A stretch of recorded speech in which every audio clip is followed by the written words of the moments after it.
Have you ever met someone who seemed incredibly charming at first, but later left you feeling confused, used, or emotionally drained?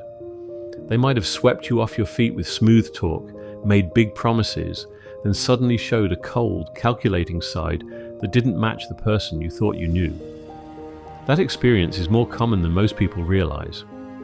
While true clinical psychopaths make up only about 1% of the general population, people with strong psychopathic traits can appear in everyday life, in dating, friendships, workplaces, or even families.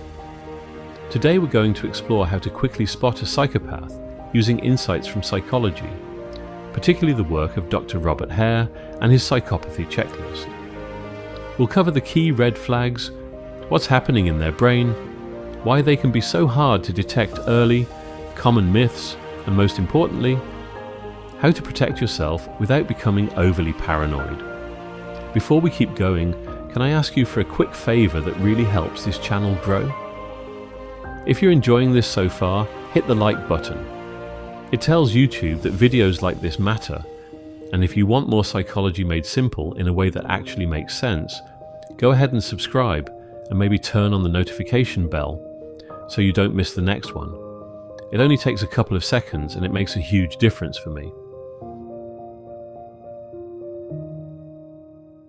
Psychopathy is a personality construct characterized by a cluster of interpersonal, emotional, and behavioral traits. It is not the same as being crazy or violent in every case. Many psychopaths are not criminals. Some function quite well in society, especially in high-pressure fields like business, law, or politics, where charm, boldness, and lack of fear can even be advantages. The gold standard for assessing psychopathy is the Hare Psychopathy Checklist Revised, or PCLR. It measures 20 traits and behaviors through a detailed interview and background information.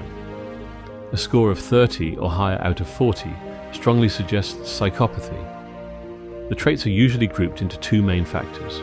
Factor 1 covers interpersonal and emotional deficits. Things like superficial charm, grandiosity, pathological lying, manipulation, lack of remorse, shallow emotions, callousness, and lack of empathy. Factor 2 covers lifestyle and antisocial behaviors, such as need for constant stimulation, impulsivity, irresponsibility, poor behavioral control, and a history of antisocial actions. So how can you spot these traits quickly in real life, before getting too deeply involved? One of the earliest and most noticeable signs is superficial charm and glibness. Psychopaths are often incredibly smooth talkers. They can be witty, confident, and engaging right away.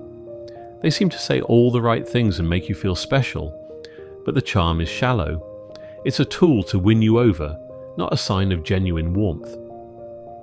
Pay attention if the charisma feels too perfect or comes on unusually fast. Closely linked is a grandiose sense of self-worth. They often have an inflated view of themselves. They may brag subtly or openly about their talents, intelligence, or future success. They expect special treatment and can become irritated when they don't receive it. You might notice them talking down about others or acting entitled. Another major red flag is pathological lying and manipulation. Psychopaths lie easily and frequently, even about small things that don't seem to matter. They are master con artists who twist stories, exaggerate achievements, or invent entire backgrounds to gain sympathy or advantage. They are highly skilled at reading people and using that information to manipulate situations in their favor. A critical emotional sign is the lack of remorse or guilt. When they hurt someone, emotionally, financially, or otherwise, they rarely feel bad about it. Instead of apologizing sincerely, they may blame the victim, minimize what happened, or change the subject. Their apologies, if they offer any, often feel hollow or self-serving. They also display shallow affect, emotions that seem fake or short-lived. They might switch from seeming deeply interested in you to complete indifference in a moment. Their emotional reactions can feel theatrical rather than authentic. You may notice a mismatch between what they say they feel and their actual behavior. Callousness and lack of empathy is perhaps the most damaging trait. They struggle to understand or care about other people's feelings. They can be cold when others are suffering and may even seem amused by someone else's pain or misfortune. In relationships, this shows up as dismissing your concerns or using your vulnerabilities against you. Other practical warning signs to watch for include a strong need for stimulation and proneness to boredom.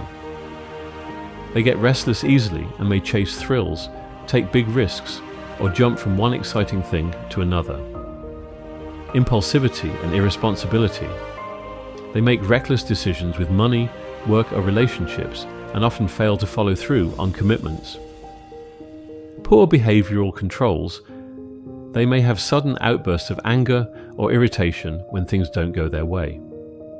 A parasitic lifestyle, relying on others for money, housing, or support while contributing little in return. In dating or new friendships, psychopaths often move extremely fast, love bombing with intense attention, compliments, and future promises. Then, once they feel they have you hooked, the mask begins to slip and you see colder, more controlling behavior.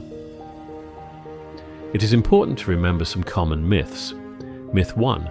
All psychopaths are violent killers. Most are not. Myth 2. You can always spot them by their eyes. While some have an unnerving, predatory stare, many do not. Myth 3. Psychopaths are easy to identify because they're obviously evil. In reality, many are charming and successful, which makes them harder to detect. The good news is that knowledge is your best defense. You can learn to trust patterns over initial charm. You can set strong boundaries early and observe how someone responds when challenged. You can pay attention to actions rather than words. You can listen to your gut feelings when something feels off, even if you can't explain why. And you can remove yourself from situations or relationships as soon as consistent red flags appear, before deep emotional investment occurs. Remember, having one or two of these traits does not mean someone is a psychopath. We all show some of these behaviors occasionally. True psychopathy involves a consistent, pervasive pattern across multiple areas of life. If you suspect you are dealing with someone who shows many of these signs, especially if it is affecting your mental health or safety, consider speaking with a therapist or trusted advisor. Protecting yourself is not paranoia. It is self-care. Thanks for watching. If this video helped you understand how to spot psychopathic traits or protect yourself, please give it a like and share it with anyone who might need it. I'd love to hear from you. Comment below, what is one red flag that has stood out to you in the past? And if you want more videos like this, make sure to subscribe and turn on notifications so you don't miss the latest one. Thanks for watching, and I'll see you in the next video.